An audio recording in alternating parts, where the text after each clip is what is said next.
قرآن کریم کی ہر سورت کی ایک شان ہے۔ سورۃ الرحمن اللہ تعالیٰ نے اپنے نام سے شروع کی سورت اور اپنے نام پر ہی ختم کی ہے۔ الرحمن سے شروع ہو رہی ہے اور تبارک اسم ربک ذی الجلال والاکرام، اللہ کے نام پر ختم ہو رہی ہے۔ علماء نے لکھا ہے کہ اللہ تعالیٰ نے دنیا اور آخرت کی ہر نعمت کو اس میں بیان کر دیا۔ کچھ نعمتوں کا نام لے کر تفصیل سے اور کچھ کا اجمالاً اور اشارہ سے ذکر کر دیا، اور اللہ تعالیٰ نے اپنی نعمتوں کا واسطہ دے کر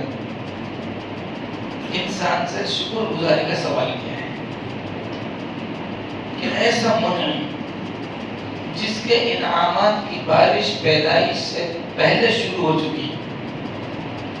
اور جن جن مراحل سے یہ انسان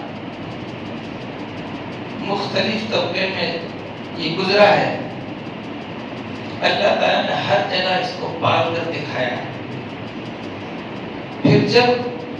دنیا کی زندگی پوری ہو گئی تو آخرت میں اس کا کیا انجام ہونے والا ہے، وہاں کی سزا کیا ہے، جزا کیا ہے، کیا انعام اکرام ملنے والا ہے، وہ سب بیان کر دیا۔ اب ان میں سے ایک ایک کو مستقل بیان کرنا ایک تفصیلی چیز ہے، لیکن ایک خاص نوٹ کی بات یہ ہے کہ سب سے پہلے کس چیز نے ذکر کیا، تو اپنا نام لیا الرحمن اور فوراً کہا علم القرآن۔ اللہ کی جتنی نعمتیں ہیں ان میں سب سے بڑی نعمت اللہ تعالیٰ نے قرآن، ایمان بھی قرآن سے ملا جی، انبیاء علیہ السلام کا علم، ان کی سیرت بھی ہمیں قرآن سے ملی، سب چیزوں کی جڑ اور بنیاد قرآن ہے۔ اب ایک تعجب کی بات یہ ہے، دونوں طرف جوڑیے، ایک طرف الرحمن، دوسری بات علم القرآن۔ معلوم ہو کہ رحمان کی رحمت سے جڑنا چاہتے ہو تو قرآن سے جڑ جاؤ، اور یہ رحمان کی رحمت ہے کہ اس نے قرآن کی تعلیم دی۔ اگر اگلی آیت میں فرمایا خلق الانسان، ایک سوال پیدا ہی ہوتا ہے، پہلے خلق الانسان ہوتا، انسان پیدا تو ہو تعلیم پھر ملے، پہلے تعلیم کی بات کری، علم القرآن، علم قرآن کی بات کی، بعد میں پیدائش کی بات کری، خلق الانسان، انسان پہ ہونا چاہیے تھا خلق الانسان علم القرآن، پہلے پیدا ہو پھر پڑھے، لیکن نہیں بتایا قرآن کی تعلیم کی اہمیت۔ قرآن کی تعلیم کی اہمیت کے پیش نظر پہلے تعلیم قرآن کو بیان کیا، بعد میں تخلیق انسان کو بیان کیا، تاکہ انسان یہ سمجھ لے کہ پیدائش سے پہلے ہی اس سے زیادہ اہمیت تعلیم کی ہے، اس لیے پیدائش سے پہلے تعلیم۔ آپ نے سنا ہوگا، ہم نے بھی سنا ہے کہ یورپ کے بہت سے اسکول ایسے ہیں کہ بچہ جب ماں کے پیٹ پڑتا ہے،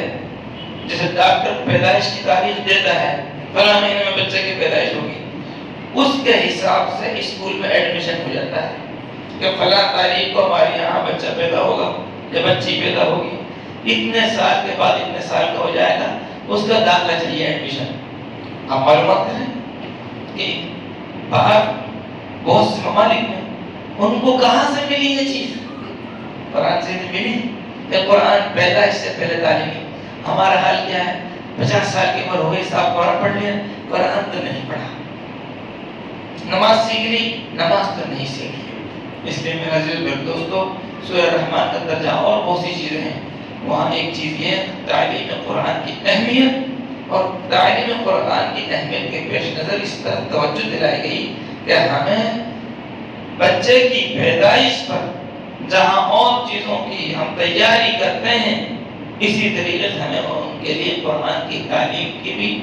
تیاری اور اس کا بھی اہتمام کرنا چاہیے۔ اور یہ جو شکایت ہے کہ بڑی عمر میں نہیں پڑھا جاتا، یہ کم ہمتی کی، ویسے ہی لاپرواہی کی بات ہے، اور صحابہ کرام رضی اللہ عنہ سب نے بڑی عمر میں قرآن پڑھا ہے۔ اس لیے میرا عزیز میرے دوستو، اس قرآن پاک کی تعلیم کی اہمیت، قرآن کریم کی نعمت کی اہمیت یہ ہے کہ اللہ تعالیٰ نے سورت میں زمین، چاند، سورج، ستارے، حتیٰ کہ پھل، فروٹ، کھانے، لباس، مکان اور اسی طریقے سے جنت اور جنت کی نعمتوں کا ذکر کیا، لیکن سب سے پہلے قرآن کا ذکر کیا۔ اللہ تعالیٰ قرآن کریم کی قدردانی کی اور اس کو سیکھنے کی صحیح معنی میں توفیق عطا فرمائے۔